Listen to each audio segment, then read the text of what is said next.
His first book is something that one only does once, and this is it. So it's thrilling to me. I can't quite believe it. I think I'm in a dream.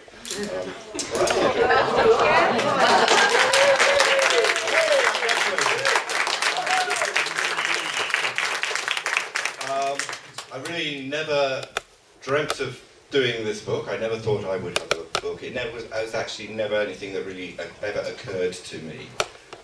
I'll tell you the story, kind of how it came about in a moment. But well, maybe I'll tell the story first. Yeah, as I said, it was never something I thought about. Other people said to me, you know, I really like your articles in Miracle Worker. Maybe you should put them together in a book. And I went, yeah. A lot of work and going through the editing process and who would publish it and all those sort of thoughts came into my head, and I just rejected the idea completely. But it kept coming up. Every now and again, someone would make a similar comment, and then bless her, Nuke, sitting down there, Nuke Sanchez. She really got me to see that this really could happen, and I really should do it. And I think she was the first person that I really got it as well in that moment, and that was fantastic. I think next morning I woke up and thought, oh no, damn. I felt that. Robert Holden was another one who's going to be here tomorrow. He said a similar thing, and it was like, oh, it's just that Nick Williams, who some of you will know. And then finally, I think it was a conversation I had with Anna. She was telling me about print on demand being really easy these days. And why didn't I just pull these articles together and I just get a book out and be really simple? And so I had started compiling articles. So I finished the compilation process. And this is amazing, really, to me. I just put a little comment on Facebook, like you do, I seem to have written a book, I wrote, looking at print on demand. Patrick Miller, who's a Facebook friend of mine, who some of you will know, he's written Course in Miracles books. I met him about 4 or 5 times at conferences in the States. He's a Facebook friend. And I don't know, if you're like me, if you've got 200 or 300 Facebook friends, the chance of seeing one particular post without scrolling down and down, scrolling down is quite slim. He saw my post, and he immediately replied, and he said, I'm looking to publish a new Course in Miracles book, I'd like to see your manuscript. So I immediately emailed it to him, and 2 days later he made me an offer. And it's the same deal that he offered Gary Renard originally for Disappearance of the Universe. It was a collaborative publishing enterprise, I guess you might want to call it. So I had to put in some cash, so please buy the book. But he put in the same amount and a similar amount of money.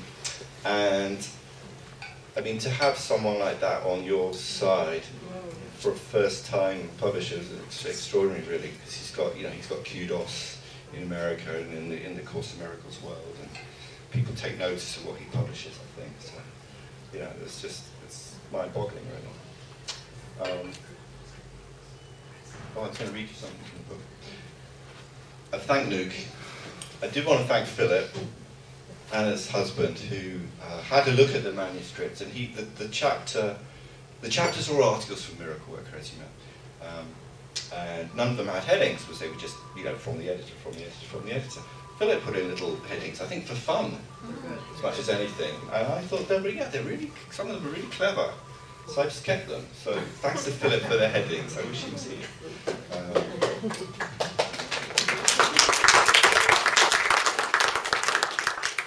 The other thing I was going to say was, yes, this is as much a Miracle Network launch, I think, as mine, because I wouldn't have written any of it if it hadn't been for the Miracle Network, and people wouldn't know who I was if it wasn't for the Miracle Network. And obviously, the articles were all published in Miracle Worker first, so this is a first for the Miracle Network as well as me, I think. That's how it feels to me anyway, so thanks to Miracle Network.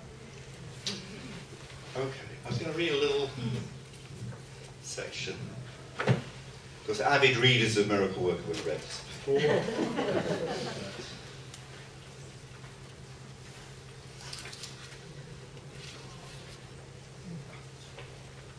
section I really like. I read it at the Miracle Cafe the other week. It's right at the beginning of the book. And it's a section called The Two Worlds. Ian, you've got people behind you as well. Oh yeah, sorry, I'm not ignoring you.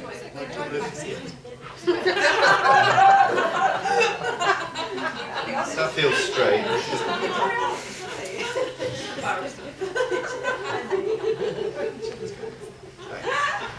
Okay, two worlds. Picture two worlds, having absolutely nothing in common. The realm of spirit and the material world. The realm of pure spirit is almost impossible to imagine from here in the physical world. It is the realm of God and is referred to as heaven, our true home. Actually, it's a place we never left, nor could ever leave in making up this dream world of ours. In heaven, there is no separation, only oneness. No you and me, us and them, good or bad, right or wrong, up or down, then and now. There is only spirit, being. All that exists there in eternal, infinite, formless and never changing joy, bliss, love, wholeness and perfection. There is no lack or pain or loss, aloneness, error or imperfection. There is nothing else besides spirit and nothing outside or beyond. It is impossible that anything could be beyond or apart from the all. What is a part of that whole always will be so, and that will never change. I'm going to quote from the course and round this way. I saw Patrick Stewart on stage doing, he played about 12 roles in one story. So when I turn this way, I'm quoting from the course. Are you still you? Beyond the body, beyond the sun and stars, past everything you see and yet somehow familiar, is an arc of golden light that stretches as you look into a great and shining circle. The light expands and covers everything, extending to infinity, forever shining and with no break or limit anywhere. Within it, everything is joined in perfect continuity, nor is it possible to imagine that anything could be outside, for there is nowhere that this light is not. The physical world of time and space, where we experience ourselves as being, is so unlike the realm of spirit as to be unrecognizable if we were to be there looking at it. This is a world of pain and struggle, suffering and death. Here we spend our lives compensating and making the best of a bad situation. We experience doubt, loss, failure and defeat, but we try not to let it get us down. We feel alone and separate, sometimes within long-term relationships. Yet we seek for special relationships of all kinds to make us feel complete, to fill the hole inside, to make up for what we believe is missing. We fight and attack, blaming others or the world for what we think has been done to us, or for the poor hand we have been dealt in life's poker game. We have moments of joy and of love that we fear will not last. And sure enough, and all too soon, these fade away. The best we can do is hope and pray that tomorrow will be better than today. Heaven remains your one alternative to this strange world you made and all its ways, its shifting patterns and uncertain goals, its painful pleasures and tragic joys. God made no contradictions. He did not make two minds, with heaven as the glad effect of one, and earth the other's sorry outcome, which is heaven's opposite in every way. What we have forgotten in our deluded mind is that this world is impossible. It is just not true. In fact, it is a bad dream that we're having.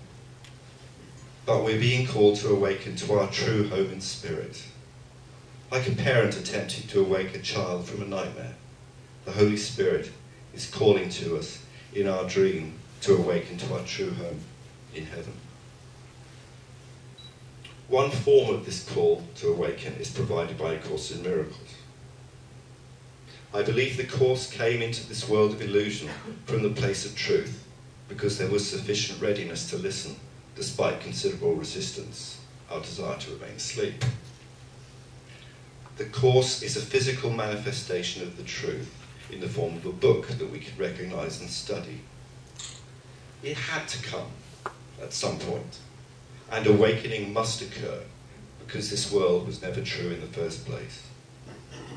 Ultimately, it must disappear into the nothingness from whence it came.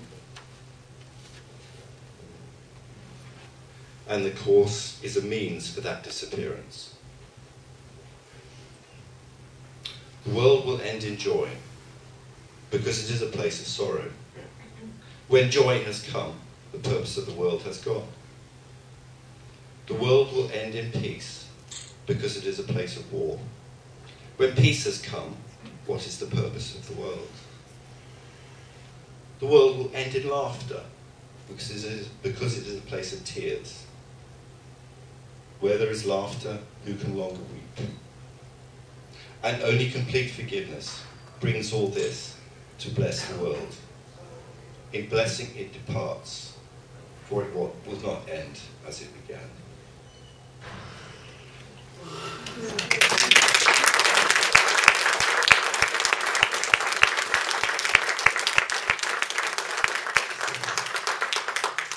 So that's one of the more kind of cosmic-y sections of the book. There's also plenty of down-to-earth personal stories of me and people I've come across in my life, and various kind of insights and wacky thoughts that I've had over the years. So I hope you like the book. It's here for a tenner. Please help yourself to wine and nibbles, and there's fruit juice there as well. And hang around, and then a little bit later, Dilek Bolan will be on to sing for us. Enjoy.